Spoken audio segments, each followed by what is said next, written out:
C'est ici, à Abou Simbel, que l'on retrouve l'un des temples les plus majestueux de l'Égypte. C'est le temple de Ramsès II, un des pharaons les plus importants de l'histoire.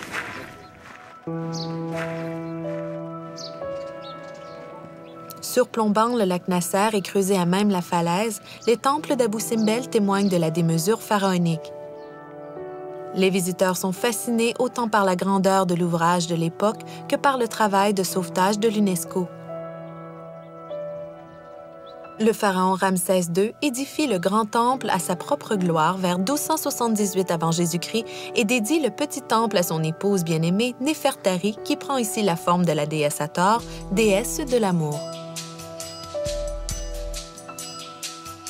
Le grand temple de Ramsès II semble avoir toujours été là, dressé au milieu du désert, loin de Thèbes, la capitale de l'Égypte pharaonique située à près de 600 km plus au nord.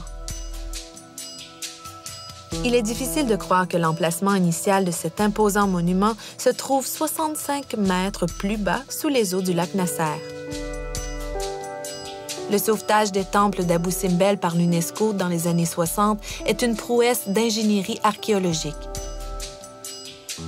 Les 4 colosses hauts de 20 mètres ont été découpés puis remontés bloc par bloc sur le nouveau site. Les blocs pesaient parfois jusqu'à 30 tonnes. On peut mieux se rendre compte de l'ampleur des travaux en observant la maquette du site qui se trouve au musée nubien d'Aswan. Ramsès II n'aurait pas renié une telle performance.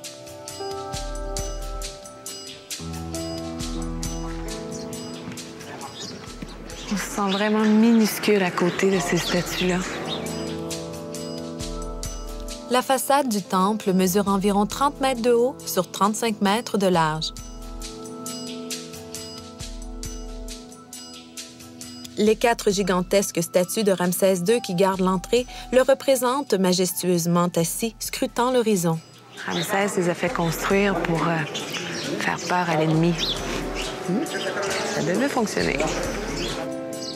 Symbole de la puissance du pharaon, ces statues sont comme des sentinelles surveillant quiconque tentant de pénétrer sur les terres d'Égypte par le sud. La partie supérieure du colosse de gauche s'est écroulée dans l'Antiquité. Elle gît désormais sur le sol, comme avant le transfert du temple. Des effigies de la mère de Ramsès II et de sa femme Néfertari semblent se blottir entre les jambes immenses du pharaon protecteur.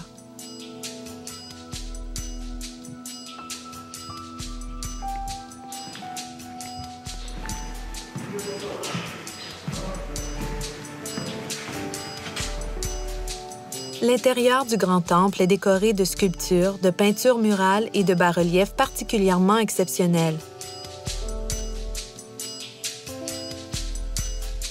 Le plafond de la grande salle est orné de vautours symbolisant la déesse Nekhbet.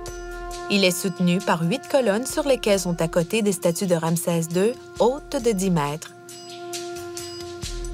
Les bas-reliefs sculptés sur les parois illustrent les exploits militaires du pharaon qui lui ont valu le surnom de Ramsès le Grand.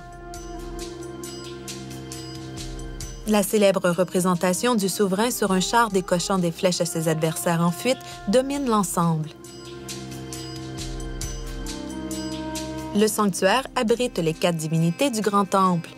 Sculptées dans la paroi, elles se tiennent assises sur leur trône en attendant l'aube. Ramsès se prétendait être le fils des dieux. Voilà pourquoi ici il est représenté aux côtés de Amon, Ptah et Rê, les dieux les plus importants d'Égypte. Les 20 février et 20 octobre de chaque année, date anniversaire de la naissance et du couronnement de Ramsès II, les rayons du soleil traversent le temple jusqu'au sanctuaire pour éclairer une à une les statues d'Amon, de Rê et de Ramsès lui-même. Seule la statue de Ptah, dieu de la création, reste dans l'ombre.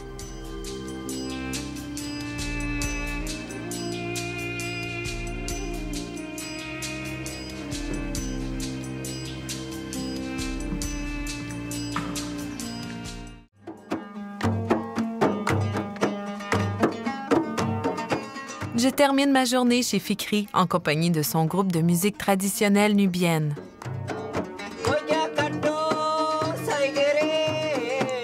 Voilà la plus belle des façons de finir mon voyage. Des grandes pyramides de Gizeh au peuple de Nubie, ce voyage m'a permis de mieux comprendre l'Égypte d'hier et d'aujourd'hui, et surtout de mesurer le rôle que le Nil a joué dans la naissance de cette grande civilisation. Et malgré le choc culturel que j'ai ressenti tout au long de mes aventures, je repars encore plus fascinée et éprise de l'histoire de ce pays mythique.